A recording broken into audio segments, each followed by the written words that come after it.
talking about how cannabis is not being made an election issue by any of the other parties, right? Oh, I think it is an issue for most of the parties, but it's not a priority. What do you mean? Well, they've got other things that they'd rather negotiate about rather than cannabis policies or drug policy in general. They'd rather talk about equity tax or capital gains tax, or let's give the students, you know, extra money. They talk about housing, but they've got no real way of combating the housing problem at the moment. All of their policies are rubbish. Yeah. They might work if there was a hell of a lot of money to put into it. You've got to generate money. You know, I mean, we got the hemp industry up and running. It's just like having our own money mint, isn't it? Yeah. Well, one of the things that I said with Vineet during the live cast is hemp fibre can make about 50,000 industrial products. 3D printers, you can put hemp fibre into the print pools and you can print anything, right? Yeah. You could get the world to send their specs via those big bloody fibre cables that we've got in the ocean down to here, and we can manufacture stuff for the world. Yeah. The highest quality, strongest, most durable. Well, that's what I mean. If we grabbed hold of the hemp industry and really run with it, this country, it opens up a whole new import-export industry. Mainly export for us, hopefully. We won't want to be importing anything else. We don't need to. Well, we need to maybe import some machinery in order to set up initial manufacturing hubs, in order to turn hemp into particular kinds of products. But then again, New Zealand Kiwi ingenuity, I guarantee you, if you say, hey, everybody, hemp is legal now, find a way to make hemp into the strongest, most durable plastic ever that can also biodegrade when it's chucked away. Well, that's right. I hear all the parties going on about the green bees and products and how they're going to ban them by, what was it, April next year, I think they said. But nobody talks about the rubbish bags that we use daily, and they're all made out of plastic. Plastic made from oil. And in almost every single case where a pipeline has been set up or an oil drilling operation has gone off, there's always been environmental unintended damage that these oil companies just go, oh no, that'll be fine, we've got safety regulations and this, that, or the other, and they always pollute. And they always get these big fines, but fines don't bring the fish back to life. No. Fines don't bring the fisherman's livelihood back. Well, that's the same with oil spills, isn't it? When you have oil spills and the oil companies are saying, well, that's not going to happen to us. But when it does happen, that's what people aren't prepared for when it does happen. Yeah. Because it's not about if it happens, it's about when it happens. Yeah. So, and interestingly enough, when the Rena went down, a whole lot of people were looking to what happened in the Gulf of Mexico. There was this hairdresser or something like that who donated all the hair clippings from their floors to the oil recovery effort, because the human hair follicle is capable of retaining a lot more than any other kind of follicle that you got there, and the hemp can do that as well. So let's say we did have an oil spill here, we could have these giant booms made out of hemp that would soak it up. oh, absolutely. I mean, but local government or even opposition government, people don't look at that as an option. Too many people have just still got this perception that hemp is a nasty, evil plant. Yeah. And when you get comments like Mike Hosking made, you know, just because you can make 50,000 wonderful lifelong products out of it doesn't make it cool.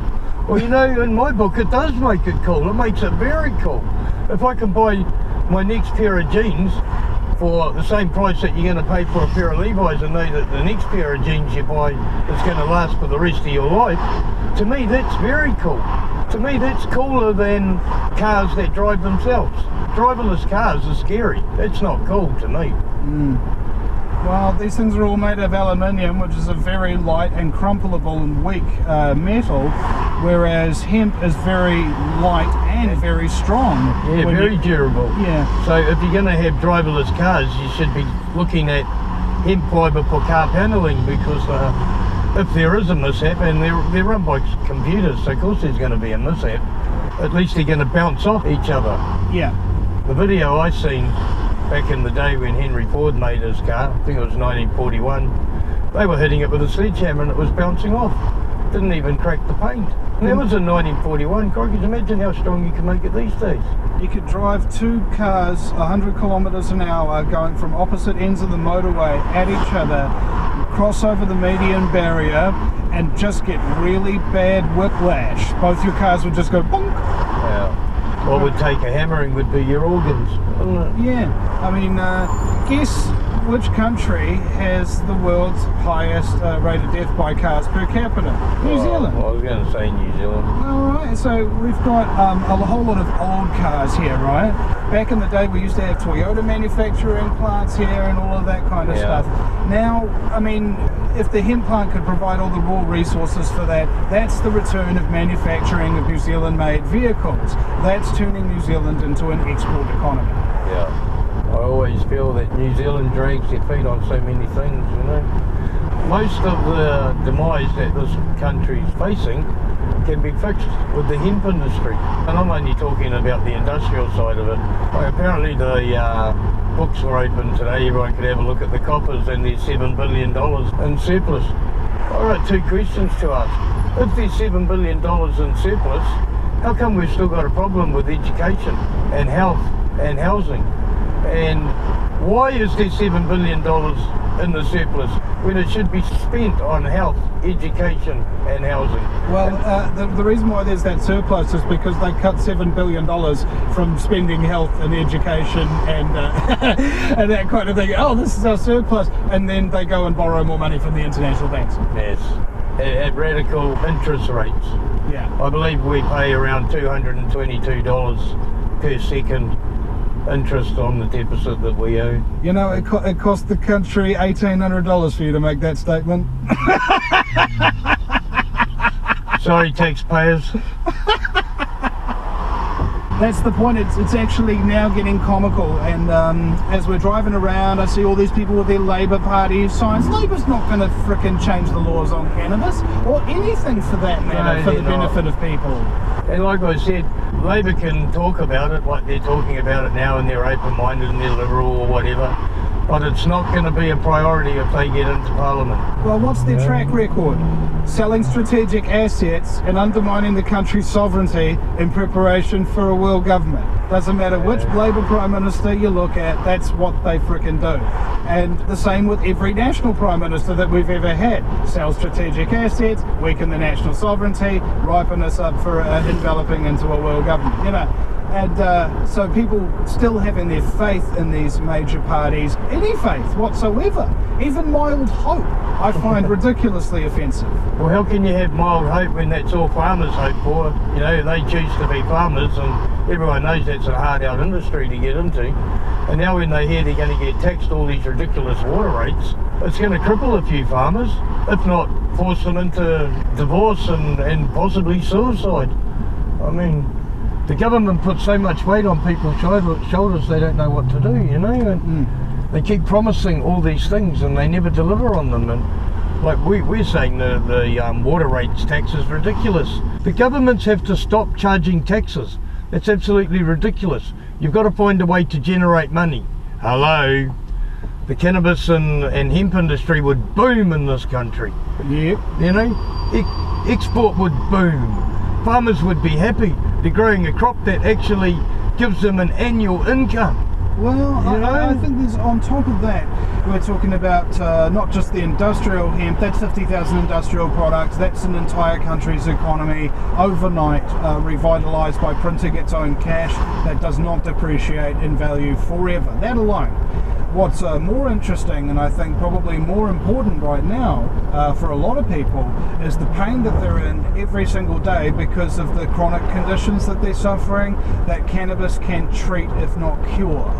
And I think that if you've got one country, a very reputable country, you know, allegedly, like New Zealand, producing medical grade cannabis products, edibles, and things of that nature, I mean, what's the most profitable companies in the world, dollar for dollar? It's pharmaceutical companies. Why? Of course. Because people need their medicine, otherwise they die or live in pain. Now, if you're able to produce cannabis, not only can you relieve the people's symptoms and cure them of conditions, but you can do so in a non-cost prohibitive manner, which means the government barely even needs to supplement the cost of the medication that people can get, let alone any potential export revenue that you would get from many countries around the world that are now clamoring to legalise cannabis, and those who already have, who are mega cashing in on it, so much in fact that they don't even have enough supply to keep up with demand.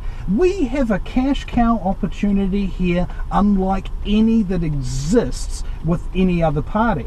None of them are willing to take the bull by the horns on this one because they're afraid of going, oh, people will think we're stoners or whatever. Look, Absolutely. we're stoners, and we're also very brilliant. We're also business owners. We're also grandfathers, okay? We're people who take responsibility for not only the lives of ourselves, but those around us, you know? Yeah, well, that's true. You got to remember that the hemp industry keeps our forests intact. Our wildlife are running out of places to live, but people don't understand that. When people keep talking about green emission gases, you know, what about where the insects and bugs live, you know? All of a sudden I hear people talking about, well, we're going to run out of cows to eat, so for your source of protein and what have you, you'll have to start eating bugs and insects, and oh, if that was the case, we're soon going to run out of them because you're going to have nowhere to live. Yeah. Well, it's to live like cockroaches under rocks, just so that we can find some bugs to eat.